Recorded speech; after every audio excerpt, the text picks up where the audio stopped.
Out right here on Undisputed. Catch it every Monday through Friday, all day on FS1. There were some great finishes in the NBA last night, and in Washington, Kyrie Irving had the ball with a chance to win it at the buzzer, but he missed a layup. The game went to overtime, and Kyrie took over to lead the Celtics to a win over New Orleans. The Thunder trailed by 2 in the closing seconds. Russell Westbrook drove to the basket, then kicked out to Alex Abrinas, who missed the 3. OKC ended up losing that one by 4.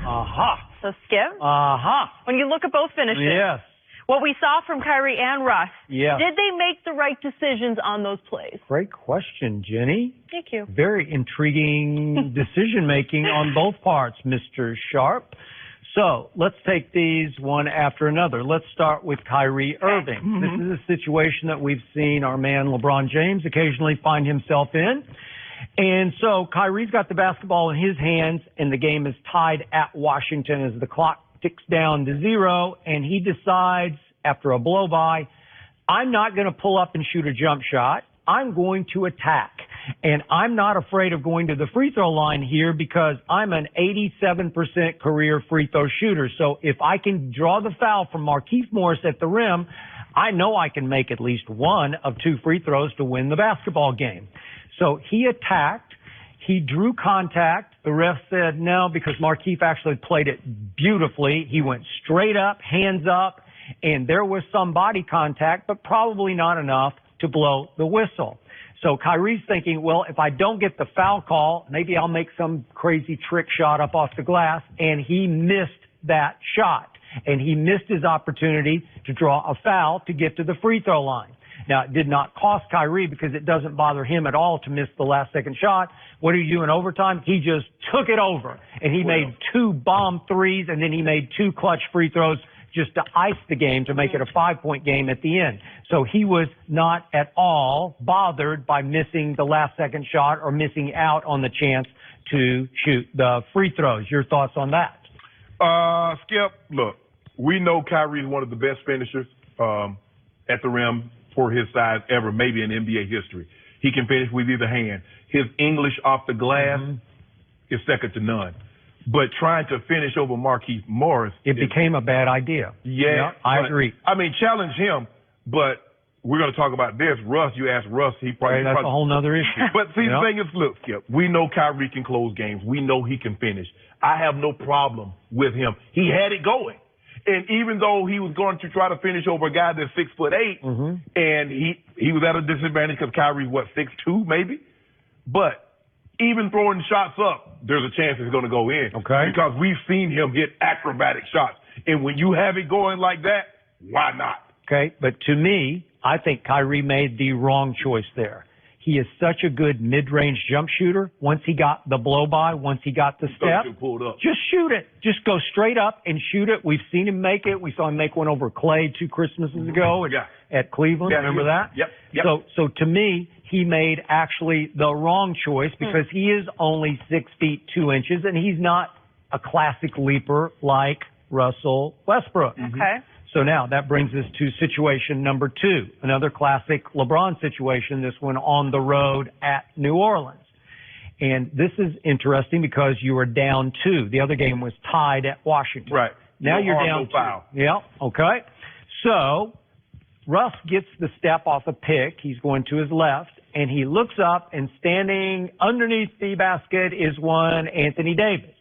Great shot blocker. But Russell Westbrook, as we know, can jump out of the gym. He is one of the greatest, at least 6'3" basket attackers. He's like a miniature LeBron, if you will, because will he not go up at people? Oh, yeah, he'll challenge you. Okay. Yeah, so to me, why don't you attack Anthony and try to get to the free throw line? Just go ahead and try to slam it in his face. Really, Skip? Really? You don't think you're going to get a call maybe if you're a former MVP, right? So what did Russ do?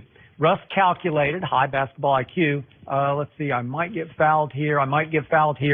He has the free throw demons beyond LeBron's free throw demons right now. He has plummeted to 61% from the free throw line. And Russ is better than that because Russ is, he's an 85% career free throw shooter. So what's gone on here? He's at 61%.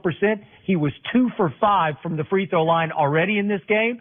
And he made a calculation of, I don't want to shoot these free throws because I don't think I can make 2 free throws to tie this game. I disagree because this play was out of a timeout. I believe this was the call play. They were going for the win. Why am I going for, first of all, because they're down 2. Why am I going to go for the tie over Anthony Davis? And even if you're right, okay, I'm going to go to try to, Anthony Davis just finished second in the MVP for Defensive Player of the Year. He's a premier all-defensive player every single year. And you're asking Russell Westbrook, I need you to flush this home on 6'10" with a wingspan of almost 8. I'm asking you to get to the free throw line. That's what I'm asking you to do. Nobody is more fearless than this guy with the basketball. And so that's why I know he was not afraid but he, out of the timeout, I believe this was the play call. Russ made the right play. See, again, there you can see what I'm saying, Jenny? See, Skip looks at it like this. Well, you didn't get to the free throw line or you didn't take the shot. I believe if you make the right play, it's never the wrong decision. This was the right play. So did he kick the ball to Paul George for a three-point shot or Dennis Schroeder for a three-point shot? Help me out here. No, he did not. He kicked it to Alex Abrinas. Was he wide open? Oh, yes or no? No, he was not wide open. Stop it, It got contested. It got a little contested. He was like sort of leaning back on the 3. So Alex Abrinas, is he a starter for the Oklahoma City Thunder? He is not a starter. Was Steve Kerr a starter? He had played a grand total. Was Steve Kerr a starter? Steve Kerr is one of the great. Was a starter? Timeout. Steve Kerr, one of the great three-point shooters in the history of the NBA. In fact, I think his percentages still ranks way up there. Yeah, first or second. Right. Okay, thank you very much.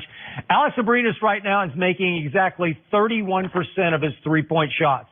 Do you really think they called a play for Alex Abrinas to take a shot to win the game? I do not. He was wide open. He was wide open. He drove and kicked. And that's what LeBron did. He drove, kicked the ball to Kyle Korver. Kyle Korver missed, but it was the wrong decision. Now, if it goes in, everybody heap and praise. True.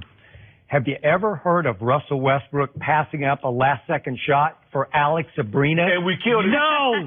No. Hold on, Skip. And we beat him up so many times because Russ passed the ball. You got 15 people. There are people in the stands coming out guarding you, and you taking a bad shot. This was a good play. The ball just didn't go in. It's make or miss. Remember down the stretch when LeBron had it going? Even though he had it going, he kicked the Kuzma, boom. Kicked the Caldwell Pope, boom. I don't mind kicking the Kuzma in a regular season game, but let's not get to game, whichever it was, game 4, game 3 of the NBA Finals, game 3, and you're going to kick it to Kyle Korver, who's never played in the finals before? They kicked to John Paxson. They had no problem with that. Yeah, that's different. It's set up. You know what you're doing. It's just different. So let me get this straight. If you set a play up and you miss the shot, it's okay. But if you don't set it up and you miss the shot, that's bad. When has Russell Westbrook not taken the last shot? Why did Kevin Durant leave Oklahoma City? Because the whole management structure said, Russ is the alpha. We want the ball in Russell's hand at the end of the game. And Kevin's saying, I'm chopped liver. I got to go play where they share the ball. Yep, it's documented. Russ would dominate the ball, and KD didn't like that. But in this situation, I believe Russell Westbrook made the right decision. Although the net result wasn't what they wanted. But you don't make this, Skip, if you only make decisions, you live a terrible life. Because if I said, you know what, if I were to get in my car today, I might have an accident. So I'm just going to stay home. You don't do that, do you, Jenny? No. Okay, you're missing the point. All of a sudden, Russell Westbrook has lost it at the free throw line by his standards. And again, I'm his biggest fan. I predicted before last season he's going to average triple-double. He's going to average another one this year. Okay, but you know what? He is disqualified from the MVP race right now. No, he's not. Yes, he is. You can't shoot 61%. You can't run from the free throw line. Well, Shaq shot 50% and won it. Okay, but he's not 6'3" tall. It's the difference. Okay. And it's 82% over his first 9 seasons in the league. That's the difference in numbers. 82, 61. I don't Hard to deny that. Free throws. We've been talking about someone else's free throws all season. LeBron. No, we haven't. Well, he is back in action tonight. Is he going to get a visit from Miss Trip?